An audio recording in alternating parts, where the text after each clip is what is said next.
Welcome back. We are at the most consequential moment since this war began on February 28th.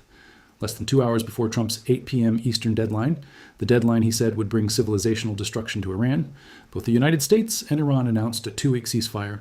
The guns paused. Oil prices plunged 16%. Crowds gathered in Tehran. Pakistan's prime minister called it a big day for peace, and then Israel said the ceasefire does not include Lebanon. And Iran's Supreme National Security Council said this does not signify the termination of the war, and our hands remain upon the trigger. Let's fact-check every single claim in this historic announcement, because the gap between what is being called a deal and what the two parties have actually agreed to may be the most important fact-check of this entire conflict. Let's start with what is confirmed. President Donald Trump announced a 2-week ceasefire with Iran on Truth Social, saying he agreed to suspend planned attacks on Iranian infrastructure for 2 weeks, subject to the Islamic Republic of Iran agreeing to the complete, immediate, and safe opening of the Strait of Hormuz. Trump said the decision was based on conversations with Prime Minister Shehbaz Sharif and Field Marshal Asim Munir of Pakistan. He called it a double-sided ceasefire. Oil prices plunged as much as 16% following the announcement. 16% in a single announcement. That is the largest single-day oil price drop of this entire conflict.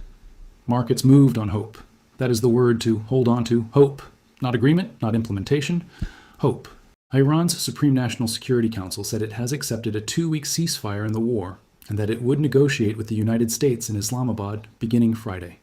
The statement said, "It is emphasized that this does not signify the termination of the war and that our hands remain upon the trigger, and should the slightest error be committed by the enemy, it shall be met with full force." Our hands remain upon the trigger. That is Iran's acceptance statement. Not a celebration, not a declaration of peace. An acceptance of a 2-week pause with an explicit reminder that the war has not ended and that any mistake by the enemy will be met with full force. Iran's Supreme National Security Council is telling the world that it views this ceasefire as a tactical pause, not a strategic settlement. Now, let's fact-check Trump's framing of what was agreed, because several of his claims about the deal contents do not match what Iran says it agreed to. Trump said the U.S. received a 10-point proposal from Iran and believe it is a workable basis on which to negotiate, and that almost all of the various points of past contention have been agreed to between the United States and Iran. Almost all points agreed. Now measure that against what Iran says its own proposal requires. According to Iranian officials, Iran's proposal requires the lifting of all sanctions and UN resolutions against Iran alongside the release of Iranian assets held overseas. Other demands include the withdrawal of U.S. combat forces from military bases across the region, compensation in the form of estimated reparations, and Iran's right to nuclear enrichment. Withdrawal of all U.S. military bases from the region. Full sanctions relief, reparations, the right to nuclear enrichment. Those are Iran's stated requirements as described by Iranian officials. If almost all points have been agreed to as Trump claims, then America has agreed to withdraw all its regional bases and grant Iran the right to nuclear enrichment. Neither the White House nor any American official has confirmed agreeing to those terms. The gap between almost all points agreed and Iran's publicly stated position is not a nuance. It is the entire substance of the negotiation. Iranian leaders are touting the ceasefire as a victory, noting that the criminal U.S. has agreed to the general framework of Iran's 10-point proposal. Good news to the dear nation of Iran. Nearly all the objectives of the war have been achieved, the Supreme National Security Council said in a statement. Nearly all the objectives of the war have been achieved. That is Iran's victory statement about a 2-week pause. Iran is telling its own population that it won. Trump is telling his population that America met and exceeded all military objectives and is very far along with a definitive agreement. Both statements cannot simultaneously be accurate descriptions of the same ceasefire. One side's victory is the other side's defeat. The fact check is straightforward. Two parties announced the same agreement using language that is mutually incompatible, which means the agreement itself has not been fully specified. Now, let's address the Lebanon problem directly because it is the first crack in the ceasefire architecture, and it appeared within hours of the announcement. Israeli Prime Minister Netanyahu's office said in a statement that it supports Trump's decision to suspend strikes against Iran for 2 weeks, but that the ceasefire does not include Lebanon, despite Pakistan's Prime Minister saying otherwise. Netanyahu says Lebanon is not included. Pakistan says it is included. Those two positions cannot both be correct. And if the ceasefire does not include Lebanon, then Hezbollah continues fighting, Iran continues supporting Hezbollah, and the entire premise of a pause in hostilities is immediately undermined. Iran's retaliatory strikes during this war were explicitly framed as comprehensive, including support for all resistance fronts. A ceasefire that excludes Lebanon is a ceasefire that excludes the front Iran has been most actively supporting. Iran's paramilitary Revolutionary Guard has called the shots in all decisions throughout the war, with individual commanders making decisions on what to strike and when. Whether they agreed to stop shooting with the declared ceasefire remained in question. That is the assessment of the Associated Press, based on American officials speaking on condition of anonymity. The ceasefire has been announced. The shooting may not have stopped. Israel and the United Arab Emirates both sounded missile alerts early Wednesday, despite Iran and the U.S. saying they had reached a 2-week ceasefire. Missile alerts in Israel and the UAE after the ceasefire was announced.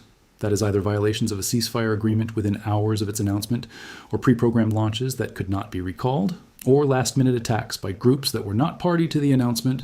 None of those options is consistent with a functioning ceasefire. And the Pope spoke. Pope Leo XIII said attacks on civilian infrastructure are against international law and a sign of the hatred, the division, the destruction the human being is capable of. The first American pope in the history of the Catholic Church directly addressed the threats Trump made against Iranian civilian infrastructure. That is a moral statement from the highest religious authority in Christianity, directed at an American president, published on the day a ceasefire was announced.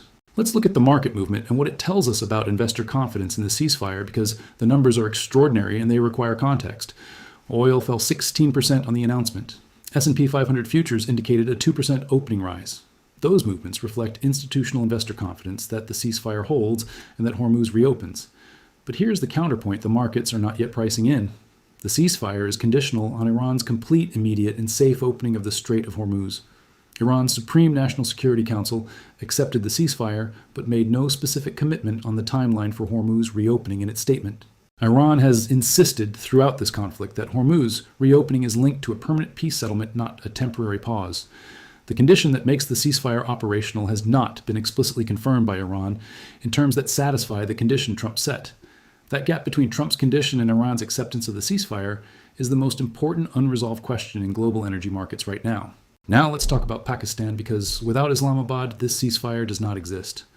Pakistan Prime Minister Shehbaz Sharif said he warmly welcomes the sagacious gesture and invited both delegations to Islamabad on Friday, April 10, 2026, to further negotiate for a conclusive agreement to settle all disputes. Pakistan's Army Chief Field Marshal Asim Munir was in contact all night long with U.S. Vice President J.D. Vance, Special Envoy Steve Witkoff, and Iranian Foreign Minister Abbas Araghchi, the source said. All night long. Asim Munir was on the phone all night with Vance, Witkoff, and Araghchi simultaneously. That is the most direct diplomatic brokerage of this entire war, and it came from a man who had lunch at the White House in June 2025, when Trump said, "Pakistan knows Iran very well, better than most." The prescience of that relationship, built months before this war, is what produced the framework that brought the deadline and the civilization threat back from the edge. Here's the full picture of what we know and what we do not know. The U.S. and Iran announced a 2-week ceasefire. Iran's Supreme National Security Council formally accepted it and said, hands remain on the trigger. Oil fell 16%. Talks in Islamabad scheduled for Friday, April 10th. Israel said Lebanon is not included. Pakistan's PM said it is. Missile alerts sounded in Israel and UAE after the announcement. Iran touted it as achieving nearly all war objectives. Trump said almost all points agreed. Iran's stated requirements include U.S. base withdrawals, full sanctions relief, reparations, and the right to enrich uranium, none of which America has publicly confirmed agreeing to. The U.S. military ordered all offensive operations to cease effective immediately. Iran said this does not signify the termination of the war. The Pope called attacks on civilian infrastructure against international law. American journalist Shelley Kittleson, who was abducted by an Iranian-backed militia, was released the same day. Talks begin Friday. The ceasefire lasts 2 weeks. And somewhere in the gap between Trump's almost all agreed and Iran's our hands remain on the trigger is the actual truth of what was negotiated last night. We will keep verifying every claim. We will be in Islamabad on Friday in spirit with every fact-check tool we have. Stay with us.